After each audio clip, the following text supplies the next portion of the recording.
الحمد لله رب العالمين والعاقبة للمتقين والصلاة والسلام على سيد الأنبياء والمرسلين رحمة للعالمين مشتاق العاشقين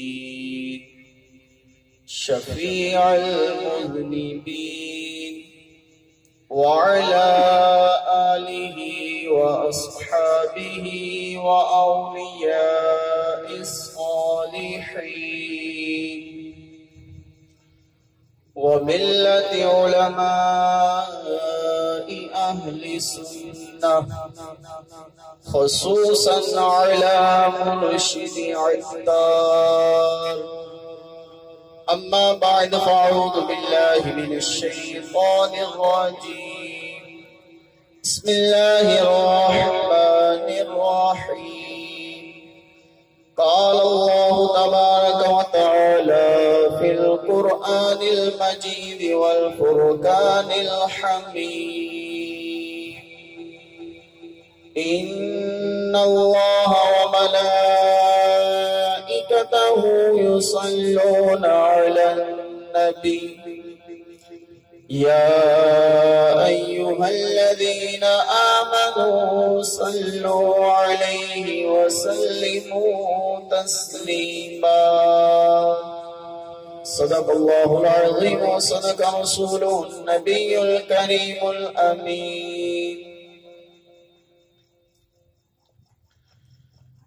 مٹ گئے مٹتے ہیں مٹ جائیں گے اعداء تیرے، مٹ گئے مٹتے ہیں مٹ جائیں گے اعداء تیرے، نہ مٹا ہے نہ مٹے گا کبھی چرچا تیرا.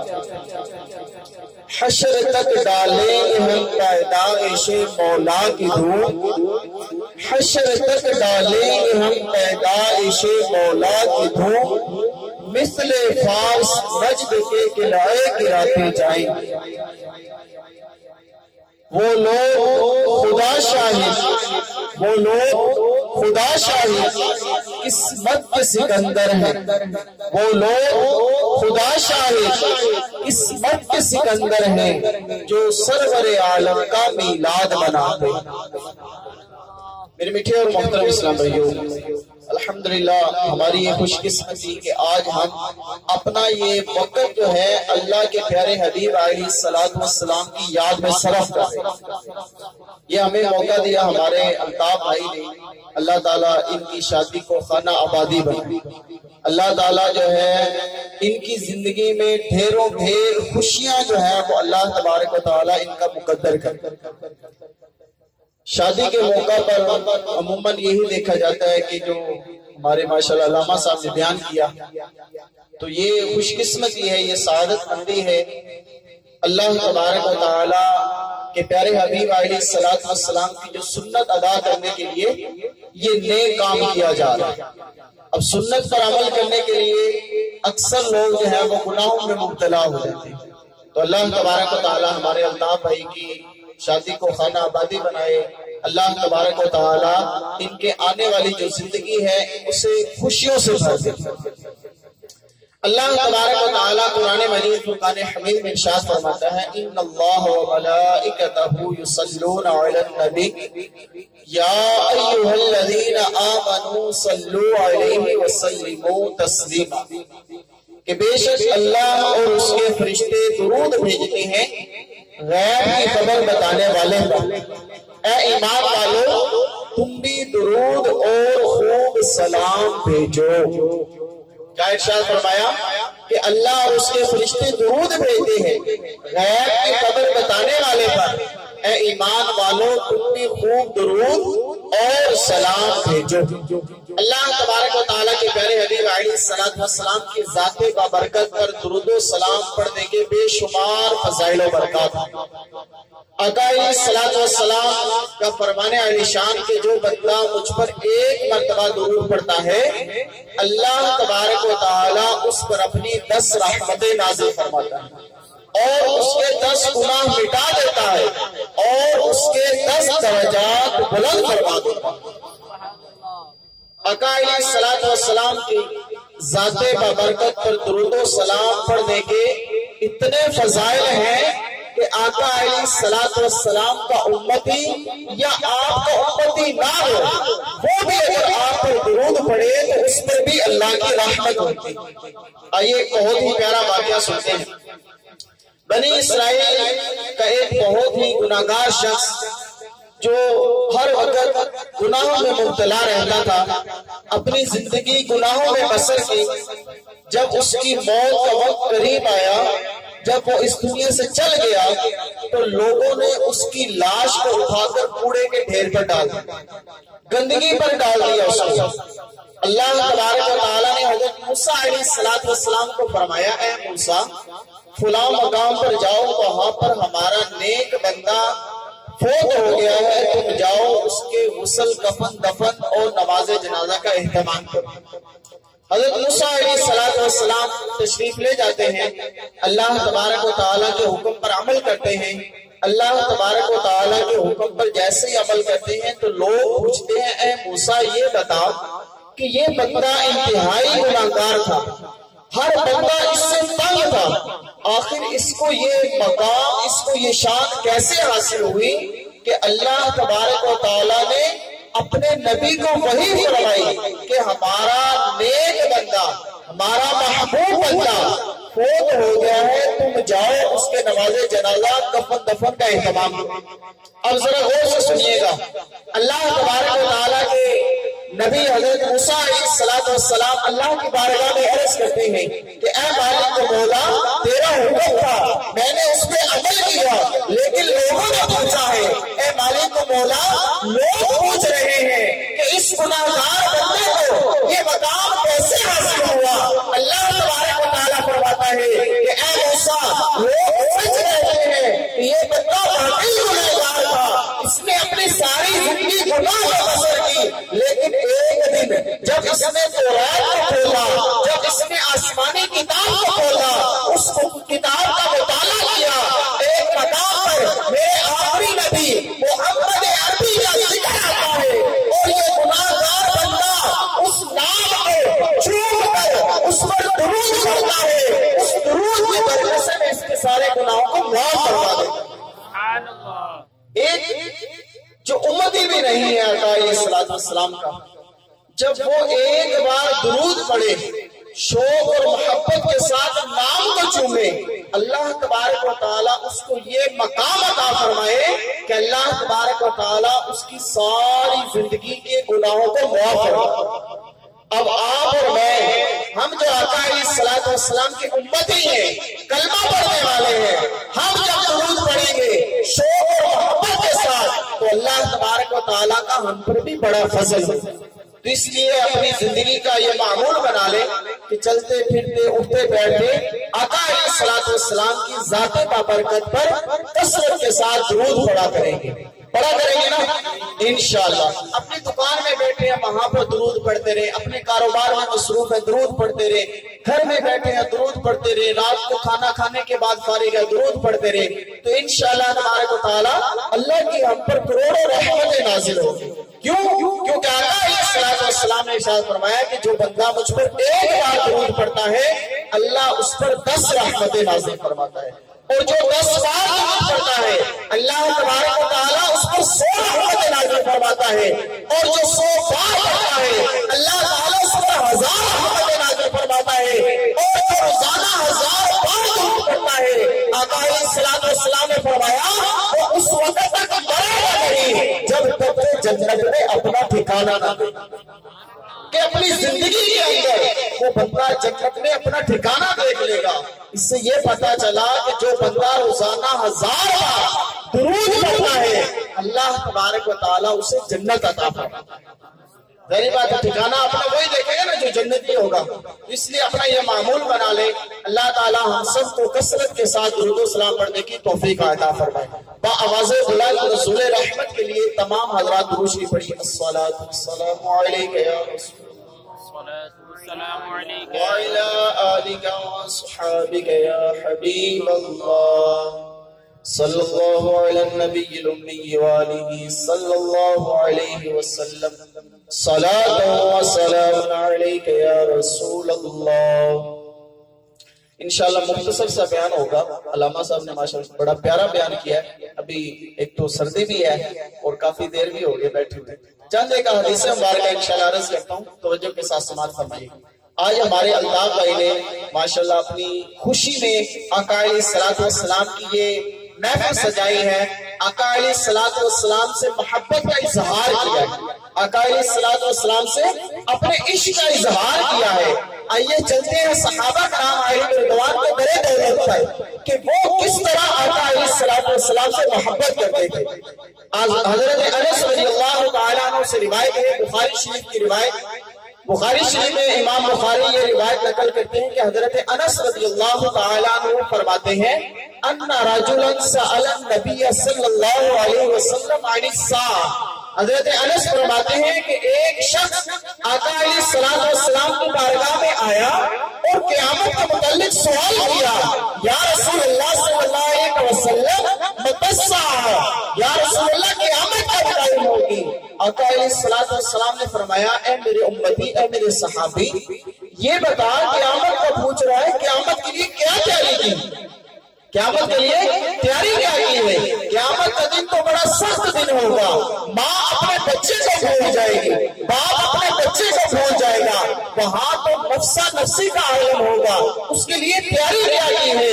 وہ سے سنیے وہ صحابی کیا عرض کرتے ہیں یا رسول اللہ صلی اللہ علیہ وسلم، آقا علیہ السلام نے ارشاد فرمایا وَمَاذَا أَعْدَدْتَ لَهَا، بتا تو نے کیا تیاری کی؟ آگے سے عرض کرتے ہیں لا شیء یا رسول اللہ، میرے پاس کوئی چیز نہیں، میرے پاس کوئی نماز نہیں، میرے پاس کوئی روزے نہیں، میرے پاس کوئی نیکی نہیں، الا انی احب اللہ والنبی، یا رسول اللہ میرے پاس نیکیاں نہیں لیکن میں اللہ اور اس کے رسول سے محبت کرتا ہوں۔ کیا جواب دیا؟ میں اللہ اور اس کے رسول سے محبت کرتا ہوں۔ آقا علیہ السلام نے ارشاد فرمایا حتی اکون من احببت، کہ جو جس سے محبت کرتا ہے قیامت والے دن اسی کے ساتھ ہو۔ اب دیکھیں ماشاءاللہ اللہ بھائی نے آقا علیہ السلام سے محبت کا اظہار کیا۔ اللہ تبارک و تعالی ہمارے سرفراز بھائی کو بھی اولاد نرینہ عطا فرمائے۔ انہوں نے ان کا ذہن بنایا، انہوں نے ماشاءاللہ یہ محفل سجائی۔ اللہ تبارک و تعالی کے پیارے صحابی، اللہ تبارک و تعالی کے جو رسول ہیں ان کے صحابہ جو ہیں ان سے کس قدر محبت کرتے تھے۔ حضرت انس رضی اللہ تعالیٰ عنہ فرماتے ہیں کہ جب میں نے یہ سنا حتی اکون من احببت، کہ جو جس سے محبت کرتا ہے قیامت والے دن اسی کے ساتھ ہوگا، تو حضرت انس فرماتے ہیں کہ اے لوگوں سن لو، میں آج یہ اعلان کرتا ہوں کہ ہمیں زندگی کے اندر اتنی چاشنی، اتنی محبت، اتنی خوشی کبھی نہیں ہوئی جتنی آقا کے اس فرمان سے ہوئی۔ کیوں؟ آپ نے فرما دیا اے لوگوں سن لو، میں یہ تمہیں دعا بنا کر اعلان کرتا ہوں، میں اللہ اور اس کے رسول حضرت ابوبکر صدیق اور حضرت عثمان غنی، حضرت عمر فاروق سے محبت کرتا ہوں۔ میرے اعمال ان جیسے نہیں لیکن اللہ ان کی محبت سے میرا بیڑا پار ہوا۔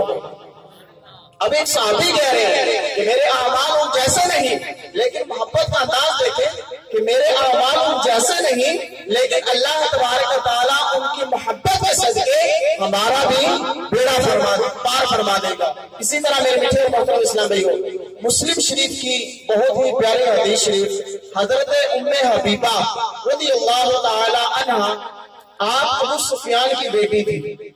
ایک مرتبہ آقا علیہ السلام مدینہ شریف سے مکہ شریف گئے عمرہ کرنے کے لیے، حدیبیہ کے مقام پر گئے، وہاں پر ٹھہر گئے، کفار مکہ نے داخل نہیں ہونے دیا، تو حضرت ام حبیبہ رضی اللہ تعالیٰ عنہ آپ گھر میں تھی، یہ اسلام لا چکی تھی اور آقا علیہ السلام کے نکاح میں تھی۔ ابو سفیان نے جب دیکھا کہ آقا علیہ السلام حدیبیہ کے مقام پر ہے تو یہ اپنی بیٹی سے ملنے کے لیے مدینہ چلے گئے، اپنی بیٹی سے ملنے کے لیے مدینہ چلے گئے۔ ان کی بیٹی اسلام آ چکی تھی، آقا علیہ السلام کی زوجہ تھی، آقا علیہ السلام کی بیوی تھی۔ ابو سفیان ابھی مسلمان نہیں ہوا تھا، تو تو جیسے ہی بیٹی کے گھر گئے، جا کر چارپائی پر بیٹھنے لگے تو بیٹی نے نیچے سے بچھونا کھینچ لیا، بیٹی نے نیچے سے بچھونا کھینچ لیا۔ یہ بڑے پریشان ہوئے کہ بیٹی میری ہے، چارپائی پر بیٹھنے لگا ہوں لیکن بچھونا کھینچ لیا۔ فرق کہتے ہیں اے ام حبیبہ یہ بتا کہ یہ بچھونا میرے قابل نہیں یا میں اس بچھونے کے قابل نہیں؟ ام حبیبہ کیا فرماتی ہے؟ ام حبیبہ کہتی ہے ابا حضور آپ کا میرا نسبی رشتہ ہے، لیکن سن لے بل ہوا فراش رسول اللہ صلی اللہ علیہ وسلم وانت مشرک ناجس۔ ابا حضور یہ آقا علیہ السلام کا بچھونا ہے اور آپ مشرک نجس ہیں۔ فلم احب ان تجلس علی فراشہ، میں یہ پسند نہیں کرتی کہ آپ ان کے بچھونے پر بیٹھیں۔ اپنے باپ کو کہہ رہی ہے کہ آپ مشرک ہیں، میں یہ پسند نہیں کرتی، میری محبت یہ گوارا نہیں کرتی کہ آپ ان کے بچھونے پر بیٹھیں۔ آئیے چلتے ہیں حضرت عثمان غنی رضی اللہ تعالیٰ عنہ، صحابہ کے عشق رسول۔ اکرم رضوی صاحب نے بہت پیاری کتاب لکھی، اس میں یہ حدیث شریف منقول ہے، بخاری شریف کی ویسے یہ حدیث ہے۔ حضرت عثمان غنی رضی اللہ تعالیٰ عنہ آقا علیہ السلام کی بارگاہ میں حاضر ہوتے ہیں، عرض کرتے ہیں یا رسول اللہ صلی اللہ علیہ وسلم میں نے آپ کی اور آپ کے صحابہ کی گھر میں دعوت کی۔ کیا عرض کرتے ہیں یا رسول اللہ میں نے آپ کی اور آپ کے صحابہ کی گھر میں دعوت کی ہے۔ آقا علیہ السلام دعوت قبول فرما لیتے ہیں۔ جب کھانے کا ٹائم ہوتا ہے آقا علیہ السلام اپنے صحابہ کے ساتھ حضرت عثمان کے گھر، حضرت عثمان غنی کے گھر کی طرف چل پڑتے ہیں۔ حضرت عثمان غنی رضی اللہ تعالیٰ عنہ آقا علیہ السلام کے پیچھے پیچھے جا رہے ہیں۔ آقا علیہ السلام جب چل رہے ہوتے ہیں نا، حضرت عثمان غنی آقا علیہ السلام کے قدموں کو گن رہے ہوتے ہیں۔ اللہ تبارک و تعالیٰ کے پیارے حبیب علیہ السلام جب یہ معاجرہ دیتے ہیں، جب حضرت عثمان غنی کا کام دیکھتے ہیں، پوچھتے ہیں عثمان یہ بتا یہ کیا کر رہا ہے؟ عرض کرتے ہیں یا رسول اللہ صلی اللہ علیہ وسلم آج آپ میرے غریب خانے پر تشریف لے کے جا رہے ہیں، میرے غریب خانے پر آپ جلوہ گر ہونے لگے ہیں۔ یا رسول اللہ میں آپ کے قدموں کو گن رہا ہوں، مسجد نبوی سے لے کر میرے گھر تک آپ کے جتنے قدم زمین پر لگیں گے یا رسول اللہ میں آپ کی آمد کی خوشی میں اتنے غلام آزاد کروں گا۔ کیا جتنے قدم آپ کے زمین پر لگیں گے میرے گھر آمد کی خوشی پر اتنے غلام آزاد کروں گا۔ حضرت عثمان غنی رضی اللہ تعالیٰ عنہ جب دعوت کر چکے ہوتے ہیں، حضرت علی بھی ساتھ ہوتے ہیں۔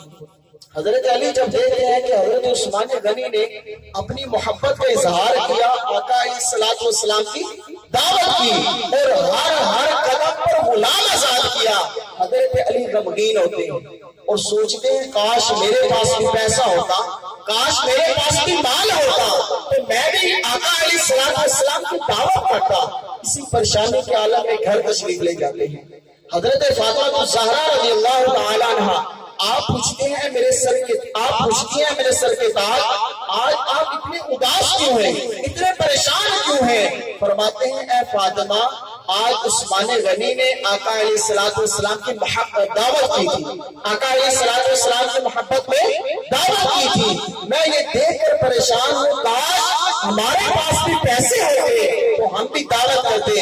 حضرت فاطمہ عرض کرتی ہیں اے علی آپ آقا کی بارگاہ میں جائیے اور عرض کیجئے یا رسول اللہ ہم آپ کی دعوت کرتے ہیں، ہمارے گھر بھی تشریف لے آئیے۔ حضرت علی جب یہ سنتے ہیں آقا کی بارگاہ میں چلے جاتے ہیں، آقا کو عرض کرتے ہیں یا رسول اللہ میرے غریب خانے پر آپ کی دعوت ہے۔ حضرت فاطمہ جب دیکھتے ہیں حضرت علی تشریف لے گئے، حضرت فاطمہ وضو کرتی ہیں، مصلی بچھاتی ہیں اور 2 رکعت نفل پڑھتی ہیں اور اللہ کی بارگاہ میں دعا کرتی ہیں کہ اے مالک مولا ہم غریب ہیں، ہمارے پاس پیسے نہیں لیکن تیرے پیارے حبیب کی دعوت کی ہے، لہذا تو جنت سے کھانا بھیج دے، تو لہذا کیا اگر جنت سے کھانا بھیج دے۔ تھوڑی دیر گزرتی ہے، آقا علیہ السلام حضرت عثمان غنی رضی اللہ تعالیٰ عنہ کے گھر تشریف لے آتے ہیں، آپ کے اصحاب بھی ساتھ ہوتے ہیں۔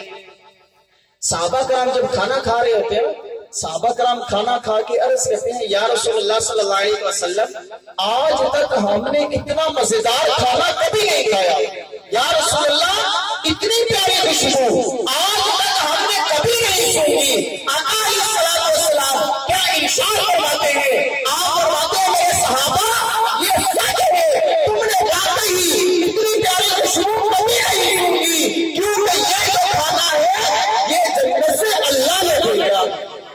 میرے میٹھے اور محترم اسلامی، حضرت عثمان غنی نے ہر قدم پر ایک ایک غلام آزاد کیا تھا۔ حضرت علی کی بھی یہ خواہش تھی کہ میرے پاس بھی پیسے ہوتے تو میں بھی غلام آزاد کرتا۔ اللہ تبارک و تعالیٰ حضرت جبرائیل کو حکم ارشاد فرماتے ہیں، اے جبرائیل جاؤ میرے پیارے حبیب کی بارگاہ میں اور یہ خوشخبری سنا دو کہ حضرت علی رضی اللہ تعالیٰ عنہ پریشان ہے، ان کو خوشخبری سنا دو کہ مسجد نبوی سے لے کر، کہاں سے؟ مسجد نبوی سے لے کر حضرت علی کے گھر تک آپ کے جتنے قدم زمین پر لگے ہیں، حضرت عثمان غنی نے اتنے غلام آزاد کیے تھے، لیکن علی کو یہ خوشخبری سنا دو کہ مسجد نبوی پر علی کے گھر تک جتنے قدم لگے ہیں اللہ تبارک و تعالیٰ اپنے جہنمیوں کو آزاد فرما دے گا۔ حضرت عثمان غنی نے محبت کا اظہار کیا تو آپ نے دنیا پر غلاموں کو آزاد کیا، لیکن مولا علی نے جب محبت کا اظہار کیا، جب عقیدت کا اظہار کیا تو اللہ تبارک و تعالیٰ نے کھانا بھی جنت سے بھیجا اور جہنمیوں کو بھی آزاد کر دیا۔ میرے میٹھے اور محترم اسلامی، یہ ہے عقیدت اور محبت۔ ہمیں چاہیے کہ ہم بھی آقا علیہ السلام سے اس قدر محبت کریں جس طرح صحابہ کرام علیہ رضوان آقا علیہ السلام سے محبت کرتے تھے، اپنی مال جان اپنی اولاد ہر چیز آقا علیہ السلام پر قربان کر دیتے تھے۔ اللہ کی بارگاہ میں دعا ہے کہ اللہ تبارک و تعالیٰ ہم سب کو بھی آقا علیہ السلام سے پکی سچی محبت نصیب فرمائے۔ الحمدللہ دعوت اسلامی کے محکمے مدنی ماحول میں بکثرت سنتیں سیکھی اور سکھائی جاتی ہیں۔ آپ تمام حضرات سے یہی التجا ہے کہ تمام بھائی دعوت اسلامی کے ہفتہ وار سنتوں پر اجتماع میں ضرور شرکت فرمائے۔ میرے میٹھے اور محترم اسلامی دیکھیں، آج کل ہم سب کا یہ رونا ہے کہ یار میری اولاد جو ہے نافرمان ہے، میری اولاد میری بات نہیں مانتی، میری اولاد جو ہے نیکی کے راستے پر نہیں چلتی۔ اس کی ایک سب سے جو بڑی وجہ ہے وہ ہمارا اپنا کردار ہے، ہمارا اپنا عمل ہے۔ اگر ہمارا اپنا عمل درست ہوگا تو پھر ہماری اولاد بھی درست ہوگی۔ کیوں؟ ایک بہت ہی پیارا واقعہ، حضرت بابا فرید رحمت اللہ تعالی علیہ، آپ کی والدہ حضرت بابا فرید رحمت اللہ تعالی علیہ کو بچپن سے ہی نیکی کے راستے پر چلاتی تھی۔ آپ نے بڑا واقعہ سنا ہوگا، شکر کی بارش ہوئی، شکر کی تھیلی رکھتی تھی۔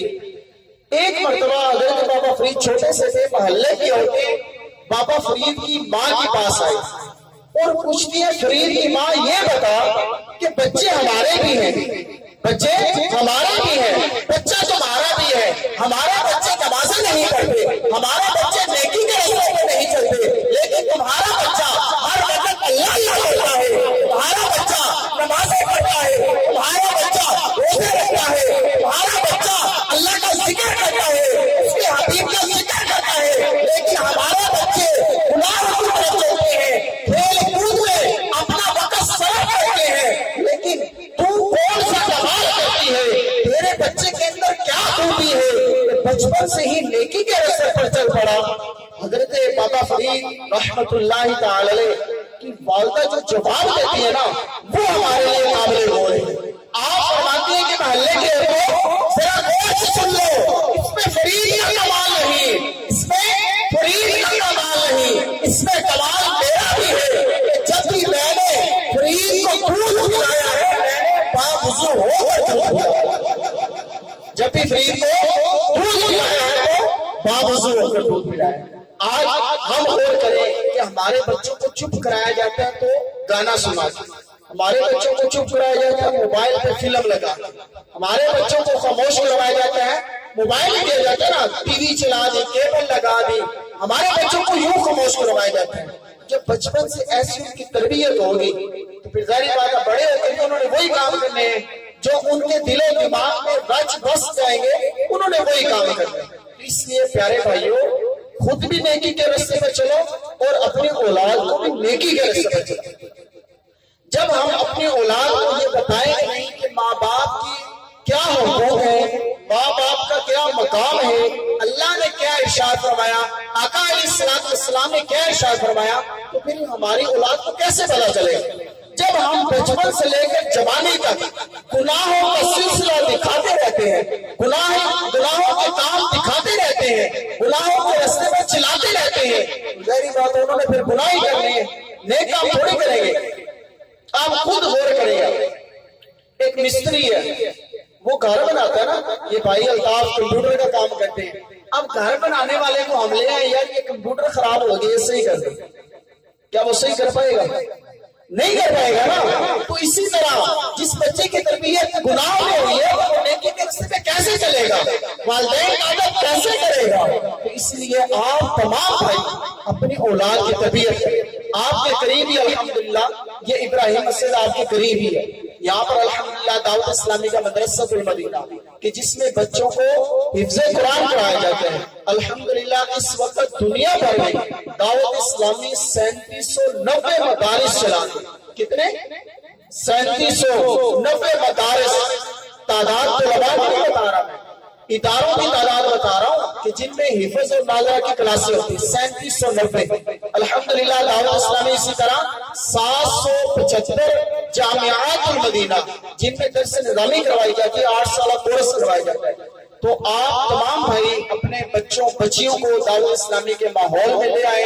انشاءاللہ جب دعوت اسلامی کے ماحول میں آ جائیں گے تو انشاءاللہ کبھی آپ کو گالی نہیں دیں گے، کبھی آپ کو تھپڑ نہیں ماریں گے، کبھی آپ کو برا بھلا نہیں کہیں گے۔ اگر آپ اس دنیا سے چلے نہیں جائیں گے نا تو انشاءاللہ آپ کے لیے دعا ہی کریں گے۔ تو اللہ تبارک و تعالی ہمارے الطاف بھائی کی شادی کو خانہ آبادی بنائے، ہمارے سرفراز بھائی کو اولاد نرینہ عطا فرمائے۔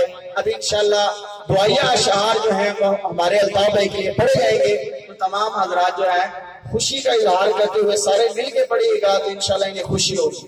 الطاف بھائی آگے آگے الطاف بھائی آگے۔